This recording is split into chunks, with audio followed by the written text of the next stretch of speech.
The heavy metal door slid shut with a loud clang, sealing Captain David Williams inside the small white room. He sat quietly in the metal chair, his hands resting on the table in front of him. His blue uniform was torn and dirty from the battle, but he kept his back straight. Blood dried on his forehead from a cut above his left eye, but he did not seem to care. The room was very cold and bright. Strange lights hung from the ceiling, making everything look harsh and clean. The walls had no windows, and David could hear the low hum of alien machines somewhere behind them.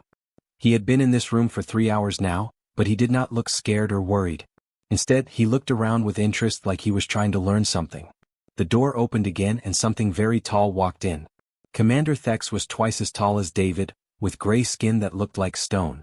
He had 4 yellow eyes, 2 where a human would have them, and 2 more on the sides of his head. His mouth was full of sharp teeth, and when he breathed it sounded like a snake. Long arms ended in hands with too many fingers, each one tipped with a black claw. David looked up at the alien and smiled a little. This seemed to surprise Thex, who stopped walking for a moment. Most prisoners cried or begged or tried to fight when they saw him. This human just sat there, calm as could be. "So you are Captain David Williams?" Thex said. His voice came out of a small box on his chest, turning his alien sounds into perfect English. "I have read your file. You commanded the ship Thunder Bay during the battle at Station 7. "That's right," David said. His voice was steady and clear. "And you must be Commander Thex. I heard about you from the other prisoners." Thex walked around the table slowly, his claws clicking on the metal floor. "Your ship was destroyed. Your crew is dead. Your space station is now under our control. Earth's defenses are broken. You have lost everything." David nodded like Thex had just told him about the weather. "Seems that way." "Then you will help us," Thex continued. "You will tell us about Earth's remaining defenses. You will give us the codes to your military networks.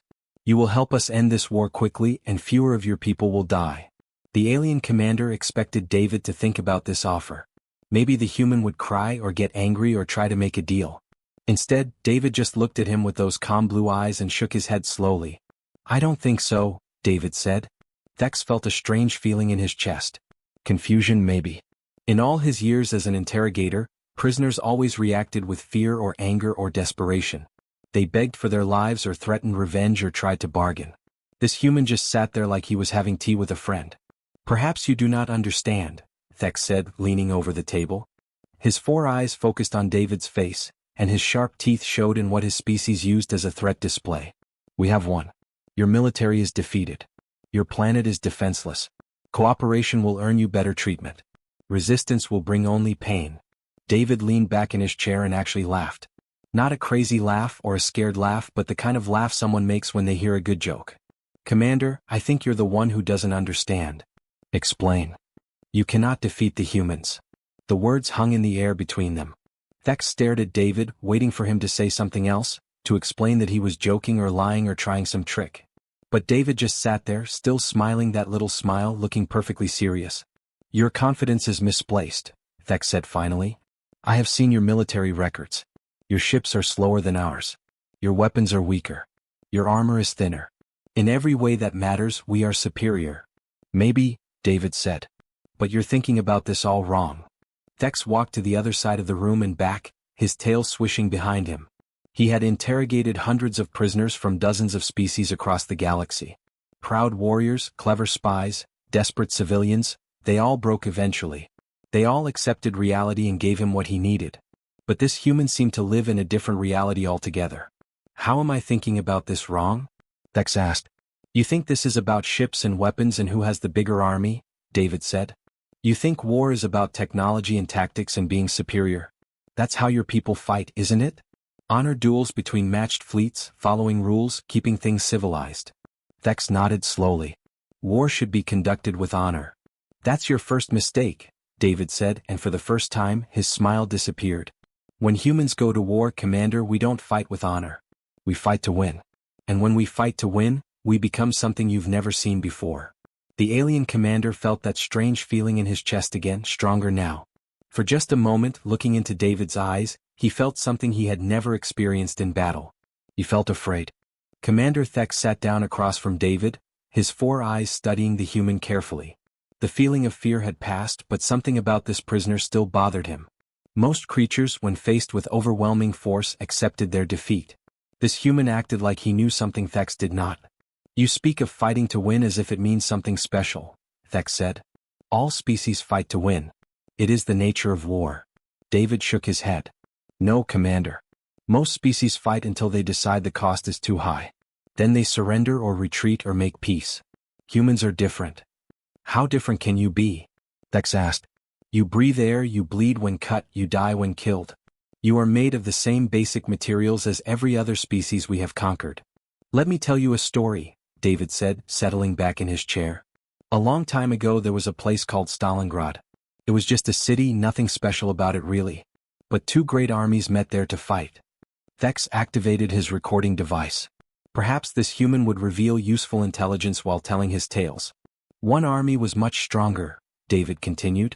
They had better weapons, better training, more supplies. They surrounded the city and began to destroy it piece by piece. The logical thing for the defenders to do was surrender. And they did. No, David said with a slight smile. They fought for every building, every room, every pile of rubble. When they ran out of bullets, they fought with knives. When they ran out of knives, they fought with their bare hands. The battle lasted for months. Thex clicked his claws impatiently. A pointless waste of life. The stronger army would win eventually. That's what everyone thought, David agreed. But something strange happened. The longer the fight went on, the stronger the defenders became. Not physically stronger, they were starving and freezing and dying. But their will to fight grew harder, like metal in a fire. The alien commander shifted in his seat. Impossible. Prolonged combat weakens forces, reduces morale, depletes resources. For most species, yes, David said. But humans get stubborn when you corner them. The attacking army started with almost 200,000 soldiers. Do you know how many walked away from that city? Thex did not answer. Less than 90,000, David said quietly. The weaker force had destroyed more than half of the superior army. And that was just one battle. The war continued for years after that. One example proves nothing, Thex said, but his voice sounded less certain than before. Then let me tell you about a small island, David continued. Britain we called it. During the same war, it stood alone against an entire continent that had been conquered by their enemies. Every military expert said they should surrender. They were outnumbered 10 to 1. Their cities were being bombed every night. David paused and looked directly at Thex. Their leader went on the radio and told his people they would never surrender. Never. No matter what happened, they would keep fighting. And you know what? They did. Primitive stubbornness, Thex muttered. Maybe. But that primitive stubbornness saved their world. The enemy had conquered everyone else in months. But they spent years trying to break that one small island and never could. Eventually, they lost the entire war because they could not defeat that stubborn little island. Thex stood up and walked to the wall, his back to David. These stories were just old history, tales from a primitive planet. They meant nothing in the face of modern military technology. But something about the way David told them made them feel important, dangerous even. Let me tell you one more story, David said to Thex's back. There was a battle in a place called the Alamo. 189 men in an old mission, surrounded by thousands of enemy soldiers. They could have escaped, but they chose to stay and fight. They all died, I assume, Thex said without turning around. Every single one, David confirmed. But their sacrifice inspired others. Remember the Alamo became a battle cry. The army that killed those 189 men was completely destroyed just 6 weeks later by forces fighting in their memory. Thex turned around slowly. What is your point, human? My point is that you think defeating our fleets means you've won, David said. But human history is full of lost battles that became victories, of defeats that inspired greater resistance. You destroyed our ships at Station 7, yes. But do you know what every human in the galaxy is saying right now? The alien commander waited. Remember Station 7? David said softly. Every human who died there is now a reason to fight harder, not a reason to give up. You think destroying our fleet weakened us, but you just gave us something more powerful than any weapon. And what is that? Righteous anger, David said. The kind that burns for generations, that passes from parent to child, that never forgives and never forgets. Commander, you haven't defeated humanity. You've just made us very, very angry. Thex looked at this calm, smiling human and felt that strange fear creeping back into his chest. The prisoner was not ranting or threatening. He was simply explaining something like a teacher talking to a student, and somehow that made it much more frightening. Thex walked back to his chair and sat down heavily. The human stories troubled him in ways he could not explain. In all his years of military service, war had always followed clear patterns. Superior forces defeated inferior ones. Advanced technology overcame primitive weapons. Logic prevailed over emotion. Your historical tales are interesting, Thex said, trying to sound dismissive. But this is not your ancient world. This is modern space warfare. We have energy shields, plasma cannons, ships that can destroy planets. Your primitive fighting spirit means nothing against such power. David nodded thoughtfully. You're absolutely right, Commander. Your technology is far better than ours. Your ships are faster, your weapons stronger, your armor thicker. In a fair fight, we would lose every time. Then you understand why resistance is futile. But that's where you're making your biggest mistake, David said, leaning forward. You keep thinking we're going to fight fair. Thex tilted his head, confused. How else does one conduct warfare? Let me explain how humans really fight, David said. When you attacked Station 7, your forces followed proper military protocol. You announced your arrival, gave us time to prepare our defenses, then engaged our fleet in honorable combat between matched forces. Of course, this is how civilized species conduct war. David laughed again, that same calm laugh that made Thex uncomfortable. Commander, humans stopped being civilized the moment you fired the first shot. Now we're going to show you what we call total war. Explain this concept. Total war means there are no rules, David said simply. No honor, no fair play, no mercy. Everything becomes a weapon. Everyone becomes a target. We don't just fight your military, we fight your entire civilization until you wish you had never heard the word human. Thex's 4 eyes narrowed. Barbaric. Effective, David corrected.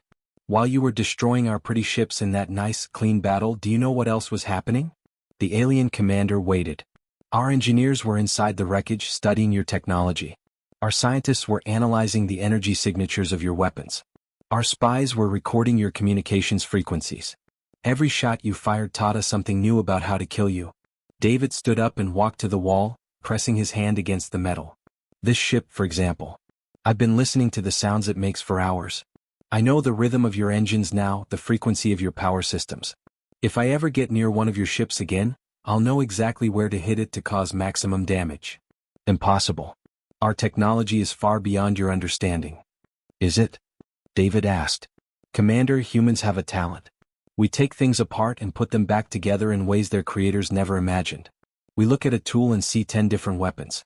We look at a weapon and see 100 different tools. Thex stood up, towering over the human. Your boasts are meaningless. You are one prisoner on one ship. You cannot learn enough to threaten our entire fleet. Who said I was the only one learning? David asked quietly. Something cold settled in Thex's stomach. What do you mean? Every human you've captured, every crew member you've interrogated, every prisoner you've put in cells like this one, we've all been watching, listening, learning. We don't just sit here feeling sorry for ourselves. We study you. David walked back to his chair but did not sit down. Instead, he stood behind it, gripping the back with both hands. Right now, there are probably 50 human prisoners on ships across your fleet. Each one is figuring out how your technology works, memorizing your patrol schedules, learning your weaknesses. Guards monitor all prisoners constantly. Guards get tired. Guards get careless. Guards assume that defeated enemies stay defeated. David's voice grew harder. But humans don't stay defeated, Commander. We learn from our mistakes and come back stronger. Thex activated his communication device. Lieutenant Kex, report on prisoner security protocols. All secure, Commander. No incidents to report. David smiled. Yet. You threaten escape attempts? I'm not threatening anything, David said. I'm explaining reality. Humans don't think like your people. You see a prison cell, we see a laboratory. You see guards, we see test subjects. You see defeat, we see education. The alien commander felt his confidence wavering. Even if prisoners could escape, they would be stranded in space. There is nowhere to run. Who said anything about running? David asked. Commander, when humans are trapped with no way out, we don't try to escape. We try to take as many enemies with us as possible. David sat down again, his movements calm and controlled. Your people fight to win battles. Humans fight to win wars. Sometimes that means losing every battle except the last one. Suicide attacks are wasteful and primitive. Are they? David tilted his head. One human with an improvised bomb can destroy a ship worth millions of your credits and hundreds of your crew. That's not waste, that's efficiency. Thex stared at this calm, reasonable-sounding human who spoke of mass destruction like he was discussing the weather. In all his years of warfare, enemies had threatened him with weapons, with armies, with superior technology. None had ever threatened him with mathematics. You speak of turning your own people into living weapons, Thex said slowly. I speak of survival, David replied. When you threaten human civilization, Commander, you don't fight human soldiers. You fight human mothers protecting their children, human fathers defending their families, human grandparents who would rather die than see their grandchildren enslaved. David looked directly into all four of Thex's eyes. Every human becomes a weapon. Every human becomes your enemy. Every human becomes someone who knows exactly how much damage they can do before they die. The room fell silent except for the hum of alien machinery. Thex realized he was no longer interrogating a prisoner. He was receiving a warning. The communication alarm suddenly broke the silence in the interrogation room. Red lights flashed on the walls as urgent messages began flooding through Thex's personal device. He looked down at the screen, his four eyes widening as he read the reports. Commander Thex, priority message from Fleet Admiral Zek. The voice crackled through the speaker. Multiple outposts under attack. Requesting immediate assistance. Thex glanced at David, who sat calmly in his chair with that same small smile. The human did not look surprised by the interruption. If anything, he looked like he had been expecting it. Excuse me, Thex said, activating his communicator. Admiral Zek, this is Commander Thex. Please repeat your message. 3 of our outer rim stations have gone dark in the past hour. The Admiral's voice was strained with stress. We're receiving distress signals from stations Gamma 7, Delta 4 and Epsilon 2. All report coordinated attacks by human forces. Thex felt his blood run cold. That's impossible, Admiral. Human fleet capabilities were eliminated at Station 7. We destroyed their entire battle group. That's what we thought too, Commander. But these attacks don't match any known Terran military patterns. They're using our own weapons against us. David leaned back in his chair, still smiling. Told you we were good at taking things apart and putting them back together? Thex covered his communicator and stared at the human. You knew this would happen. I hoped it would happen, David corrected. But I wasn't sure how quickly our people would adapt your technology. The Admiral's voice continued through the device. Commander, we need to understand what we're facing. The attacks show knowledge of our shield frequencies, our patrol schedules, our defensive weaknesses. How could primitive humans know such information? Thex looked directly at David as he answered. Perhaps they learned it from captured personnel and equipment, sir. Captured equipment doesn't explain tactical knowledge this detailed. Someone is giving them inside information about our operations. David chuckled softly. Admiral, may I speak to you directly? Thex hesitated, then held out his communicator toward the human prisoner. This is Admiral Zek. Who is this? Captain David Williams, human prisoner aboard Commander Thex's vessel. Admiral, your people aren't being betrayed by spies. You're being studied by students. There was a long pause before the Admiral replied. Explain. Every human you've captured has been watching your operations for weeks now. We've memorized your shift changes, analyzed your communication patterns, mapped your supply routes. You thought you were keeping prisoners. Actually, you were giving us free education about how to destroy you. David's voice remained calm and conversational, but his words sent chills through both alien officers. Those attacks you're experiencing? They're just the beginning. Every day you keep us alive, we learn more about your weaknesses. Impossible. Admiral Zek's voice crackled with anger. Prisoners are monitored constantly. Security protocols prevent exactly this kind of intelligence gathering. Your security protocols assume prisoners will act like defeated enemies, David replied. But humans don't stay defeated, Admiral. We pretend to be broken while we study you. We act grateful for small kindnesses while we memorize guard routines. We seem helpless while we figure out how to turn your own ships into weapons against you. More urgent messages began flooding in. Thex watched his screen fill with reports of coordinated strikes across the fleet. Human forces were hitting supply convoys, communication relays, and isolated patrol ships with precision that should have been impossible. Status report from Captain Mex at Station Delta 4, another voice interrupted. Human attackers are using modified Kretak plasma cannons mounted on captured shuttle craft. They know exactly where to hit our shields for maximum damage. David nodded approvingly. Sounds like Lieutenant Sarah Thompson's work. She was always brilliant with weapons systems. I told you humans learn fast. Thompson was listed as killed in action at Station 7, Thex said slowly. Was she? David asked. Or did her ship just stop transmitting while she and her crew went to work on your technology? The horrible truth began to dawn on Thex. The surrender broadcasts were exactly what you wanted to hear, David confirmed. While you were celebrating your great victory, our destroyed ships were limping away to hidden locations. Our dead crews were reverse engineering every piece of Kretak technology they could salvage. Admiral Zek's voice cut through the static. How many human forces are still operational? That's the wrong question, Admiral, David said. The right question is, how many of us are there going to be tomorrow? What do you mean? Every attack teaches more humans how to fight you effectively. Every captured weapon gets studied and duplicated. Every tactical success gets shared across our entire resistance network. David's smile grew wider. You're not fighting a defeated enemy, Admiral. You're fighting a species that treats warfare like a university course. The communication device exploded with new alerts. More stations under attack. Supply lines cut. Patrol ships missing. What had seemed like isolated incidents was clearly a coordinated campaign. Thex stared at the report streaming across his screen, then looked up at David. How long have you been planning this? We've been planning this since the moment you fired the first shot, David replied.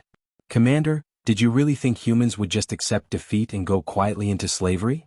The alien officer felt that familiar fear creeping back, stronger now. Your forces were destroyed. We saw the wreckage. You saw what we wanted you to see, David said quietly. Commander, humans have been fighting each other for thousands of years. We know every trick of war, every deception, every way to turn apparent defeat into actual victory. Outside, another alarm began wailing as more bad news poured in. David settled back in his chair, perfectly calm in the middle of the chaos. Welcome to round 2. Thex burst through the doors of the High Command Center, his claws scraping against the metal floor as he ran. The massive room was filled with panic. Officers rushed between control stations while screens showed red warning lights across the entire fleet. Admiral Zek stood at the central command table, his normally calm demeanor replaced by visible stress. Admiral, Thex called out, waving his data pad in the air. I have critical intelligence about the human threat. Admiral Zek looked up from a tactical display showing multiple attack points across their territory. His yellow eyes were tired and filled with frustration. Commander Thex, unless you have a solution to stop these attacks, I don't have time for reports. Sir, that's exactly what I have, Thex said, breathing hard. The human prisoner explained their entire strategy. We need to change our approach immediately, or we're going to lose this war. The other officers in the room turned to stare at Thex. Admiral Vark, the fleet's tactical commander, made a sound like grinding metal that served as Kretak laughter. Lose to humans? Vark said. Commander, perhaps interrogation duty has affected your judgment. These are primitive beings with inferior technology. That's what I thought too, Thex replied urgently. But sir, they don't fight like any species we've encountered. They learn from defeat, they adapt our technology, they turn our victories against us. Every prisoner we hold is studying us, learning our weaknesses. Admiral Zek waved his hand dismissively. Commander, we are the Kretak Empire. We have conquered 47 worlds. No species has ever successfully resisted us for more than 6 months. Because no species has ever fought like humans do, Thex insisted. He activated his data pad, showing recordings from his interrogation. Listen to what the prisoner told me. They don't surrender when defeated, they become more dangerous. The command center fell silent as David's voice played through the speakers. Humans don't stay defeated, Admiral. We pretend to be broken while we study you. We act grateful for small kindnesses while we memorize guard routines. Admiral Vark snorted. Psychological warfare. Empty threats from a desperate prisoner. Then explain the attacks, Thex demanded. Explain how defeated humans are using our own weapons with perfect accuracy. Explain how they know our patrol schedules, our shield frequencies, our tactical procedures. Before anyone could answer, another urgent message crackled through the communications system. Command, this is Captain Rex from Supply Convoy 7. We are under attack by human forces using modified Kretak destroyers. They knew exactly when and where to intercept us. Requesting immediate assistance. Admiral Zek studied the tactical display, his expression growing darker. In the past 4 hours, the humans had struck 12 different targets with surgical precision. Each attack showed impossible knowledge of Kretak operations. Sir, Thex pressed on, the prisoner warned us this would happen. He explained that humans turn every defeat into education, every capture into intelligence gathering. We need to negotiate before this gets worse. Negotiate. Admiral Vark's voice rose with indignation. The mighty Kretak Empire does not negotiate with inferior species. We crush resistance with superior firepower. Superior firepower means nothing if they can predict our every move, Thex argued. They've been studying us for weeks. Every prisoner, every captured crew member, every piece of wreckage, they've learned from all of it. Admiral Zek activated the fleet-wide communication system. All ship commanders report status of human prisoners. The responses came back quickly, and with each report, Admiral Zek's expression grew more troubled. Prisoners who had seemed broken and defeated were now revealed to have been carefully observing guard rotations, maintenance schedules, and operational procedures. Sir, Commander Lex reported from the detention ship, reviewing security footage shows unusual behavior patterns among human prisoners. They appear to have been systematically gathering intelligence. Thex stepped closer to Admiral Zek. Sir, we need to consider prisoner exchange, ceasefire negotiations, anything to stop this before it escalates further. The human warned me that their species fights for generations. They don't forget, they don't forgive, and they never stop learning. Absolutely not, Admiral Vark declared. The Kretak Empire has never retreated from battle with a primitive species. Our military reputation depends on swift, decisive victory. Any sign of weakness will encourage rebellion among our other conquered worlds. Admiral Zek nodded slowly. Admiral Vark is correct. We cannot show weakness. Double our patrols, increase security around all installations, and prepare a massive retaliatory strike against Earth itself. Thex felt his heart sinking. Sir, that's exactly what they want us to do. The prisoner explained that humans get stronger when you attack their home. They unite, they sacrifice everything, they fight with desperation that makes them incredibly dangerous. Then we will destroy them completely, Admiral Vark said coldly. Overwhelming force applied correctly eliminates any threat. With respect, sir, Thex said desperately, that's what every enemy of humanity has thought. And they all learned too late that humans don't break under pressure, they forge themselves into weapons. But his warnings fell on deaf ears. The High Command had already made their decision. Pride and military doctrine would not allow them to admit that their primitive enemies posed a real threat. Meanwhile, in his cell, David sat quietly listening to the increasingly frantic communications echoing through the ship's corridors. Reports of successful human strikes, desperate calls for reinforcements, confused demands for explanations that the Kretak command structure could not provide. When Thex returned hours later, exhausted and defeated by his own leadership's stubborn refusal to listen, David looked up with that same calm expression. How did it go, Commander? They will not negotiate, Thex said quietly. Admiral Vark is preparing a massive strike against Earth itself. David nodded as if he had expected this news. That's unfortunate. For you, I mean. You don't seem concerned about an attack on your home world. Should I be? David asked. Commander, do you know what happens when you attack a human home? Every human everywhere becomes your personal enemy for life. Your admiral just turned this from a military conflict into a crusade. David stood and walked to the small window looking out at the stars. You had your chance to end this with honor, Commander. You could have negotiated prisoner exchanges, established peace treaties, found diplomatic solutions. The ship shuddered as another human attack began somewhere in the distance. Now you'll learn why nothing in the galaxy has ever successfully conquered Earth, David said softly. We don't just fight to win battles. We fight to ensure our children can fight after us, and their children after them, until every last one of our enemies is gone. He turned back to Thex with eyes that were no longer calm, but filled with something much more dangerous. Welcome to war with humanity, Commander. I hope your people are ready for what comes next.